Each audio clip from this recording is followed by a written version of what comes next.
Du rabbin émérite David Drac, devenu l'abbé Paul Drac, de l'harmonie entre l'Église et la synagogue, suite, section première de la Très Sainte Trinité, suite.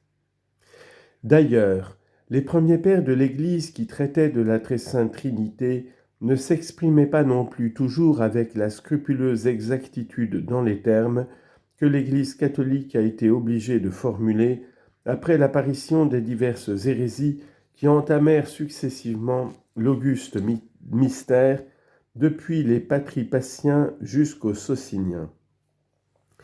Il se joint à cela une autre considération qui explique parfaitement le plus ou moins de clarté que nous remarquons dans les diverses traditions de l'ancienne synagogue touchant la Trinité qui sont venues jusqu'à nous.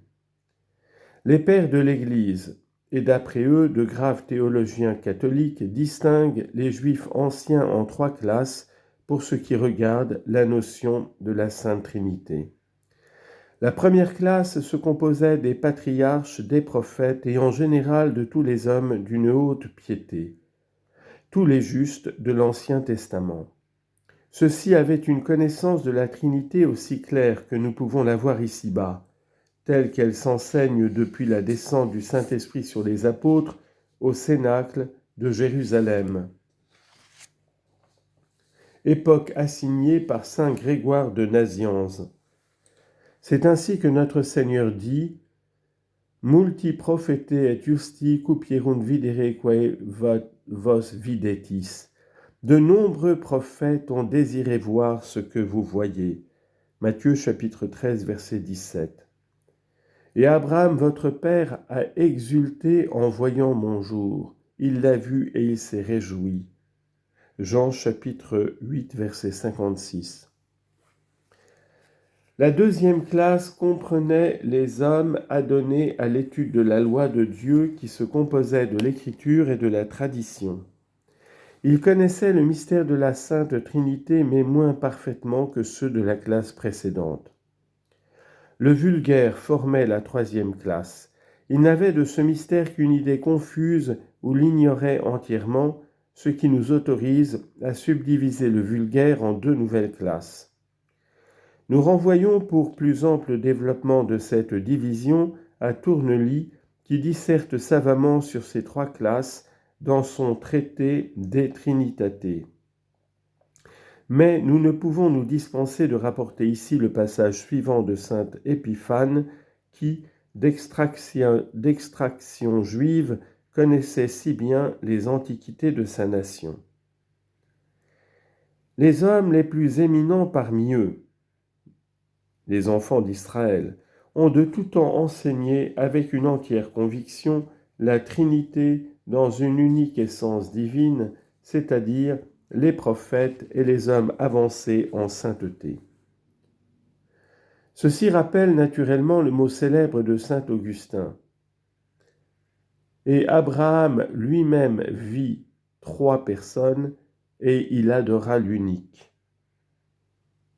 Saint Ambroise avait déjà dit « Il a vu 3 et il a adoré l'unique ». Il en était du mystère de la Trinité, à part les justes privilégiés, les Hagias Menoi de saint Épiphane, comme de celui de l'Incarnation. D'abord faible crépuscule, sa lumière allait toujours en croissant à mesure que le temps s'avançait vers la grande époque. Le Magnus ab integro seclorum ordo. C'est ce que saint Grégoire de Nazianze, surnommé à juste titre le théologien, rend en parlant de la Sainte Trinité avec une sublime précision qu'on ne peut guère reproduire dans une autre langue. Le traducteur latin n'a pu que paraphraser « ex accessione atque incremento ad perfectionem ventum est ». Cette connaissance du mystère à des degrés différents qui existaient parmi les Hébreux fournit l'explication naturelle des paroles suivantes du saint prophète couronné. Incerta et occulta sapientiae tue manifestasti mihi. Psaume 50, verset 8. Elle est donc vraie, cette proposition du savant théologien de Strasbourg, M. l'abbé Libermann, Mysterium Trinitatis in veteri, saltem obscure fuisse cognitum dubitari non potest. On lit en note. À la page 139, le vénérable auteur ajoute cette dernière preuve de sa proposition.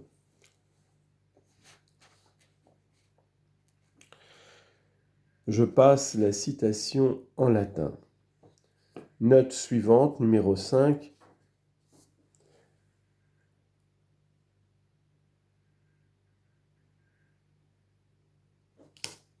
Qui sera lue un peu plus tard. Si les Juifs des premiers siècles du christianisme avaient eu pour la doctrine de la très sainte Trinité l'éloignement qu'ont montré pour elle les rabbins des siècles postérieurs, ils n'auraient pas accueilli avec tant de faveur la philosophie de Platon qui leur rend des témoignages si éclatants. On dit en note. Les platoniciens admettent 3 hypostases, hypostaseis, à savoir celui qui est lui-même, to auto-on, l'esprit fabricateur du monde, chonous ho demiurgos, et l'âme du monde, he tu cosmou psuche, 3 subsistant en un seul, hypostantes treis ex henos. L'unité ne se tire que de la Trinité, et la Trinité rentre dans l'unité. En grec, exairein deiten monada tes triados, exaptein deiten triada tes monados. Grotius, dans ses annotations sur Saint Jean, chapitre 1, verset 2, remarque que chez les Grecs, le mot nous, l'esprit, était l'équivalent du logos, verbe ou pensée, et qu'il appelait l'esprit genema, fils engendré. La seconde hypostase qui a fabriqué le monde rappelle ces paroles de l'évangéliste. Tout par lui a été fait, et rien sans lui n'a été fait de ce qui a été fait. Jean chapitre 1, verset 3. La tradition juive enseigne également, comme nous le verrons plus loin, que le monde a été créé par la seconde lettre du tétragrammaton, qui est la deuxième manière d'être de la divinité.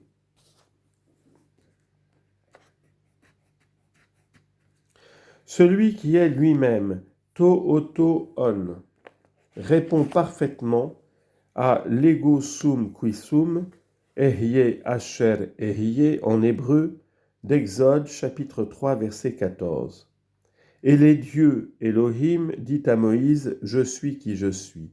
Et il ajouta, tu diras ainsi aux enfants d'Israël, je suis m'a envoyé vers vous. Dans le verset précédent, Moïse avait demandé sous quel nom il devait annoncer Dieu aux Israélites.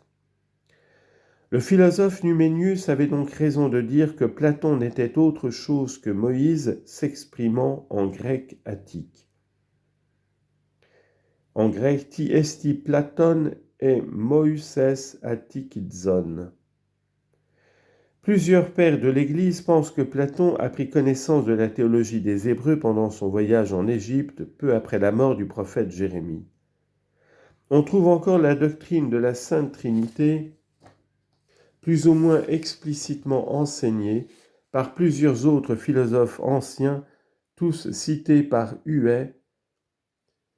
On retrouve la même doctrine chez les Chinois, chez les Indiens, au Tibet, chez les Celtes, dans plusieurs contrées de l'Europe païenne, chez un grand nombre de peuples sauvages de l'Amérique et de l'Océanie. La raison humaine, non seulement n'a pas pu trouver ce mystère, comme elle a trouvé les théorèmes d'Euclide, mais même après que la foi l'a révélé, elle est dans l'impuissance de l'appuyer de preuves. Ce que la foi nous enseigne se croit mais ne se prouve pas, parce que la foi appartenant à l'ordre surnaturel est hors de l'atteinte de notre faible raison.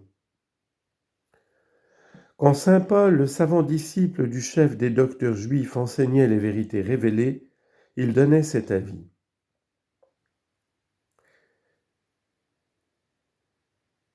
Et sermo meus et predicatio mea non in persuasibilibus humane sapientiae verbis, sed in ostensione spiritus et virtutis. Traduction. Ma parole et ma prédication ne relevaient pas du langage persuasif d'une sagesse humaine, mais dans la manifestation de l'esprit et de la puissance, afin que votre foi ne repose pas sur la sagesse humaine, mais sur la puissance de Dieu. 1 Corinthiens chapitre 2, versets 4 et 5. C'est ce qu'enseignent les pères et tous nos théologiens, saint Thomas à leur tête. Nulla ratione naturali potes cognosci aut demonstrari, sancte trinitatis mysterium.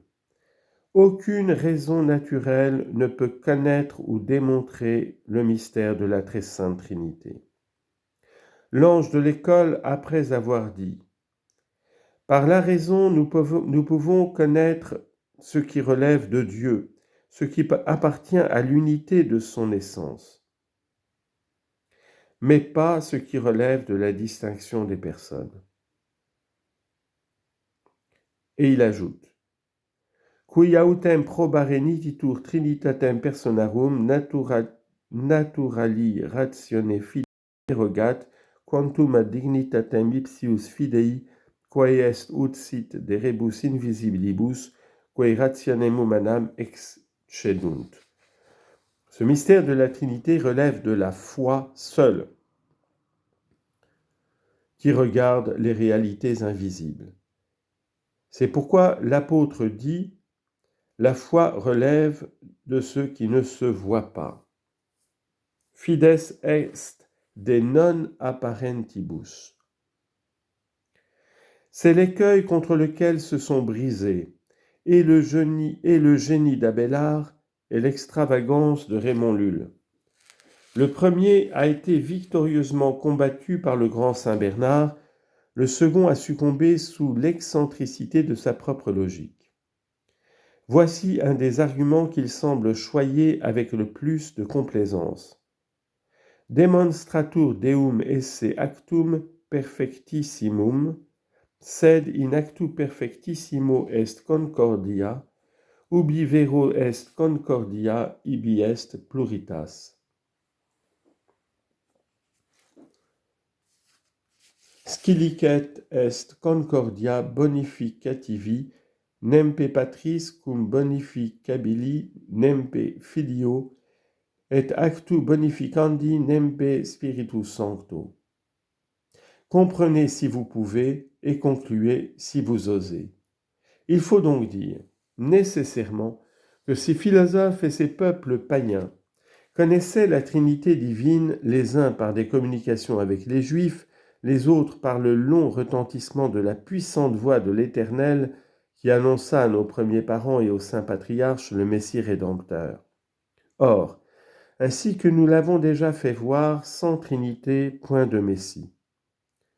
Ce n'est donc pas sans étonnement que nous avons lu la proposition suivante du savant évêque d'Avranches au commencement du chapitre que nous venons d'indiquer, et nous pensons que bien d'autres avant nous en ont été frappés.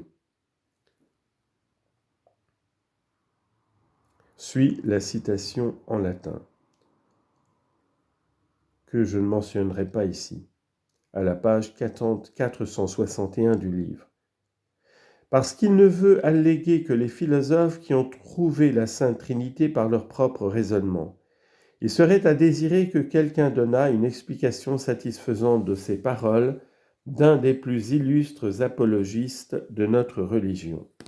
Fin de note.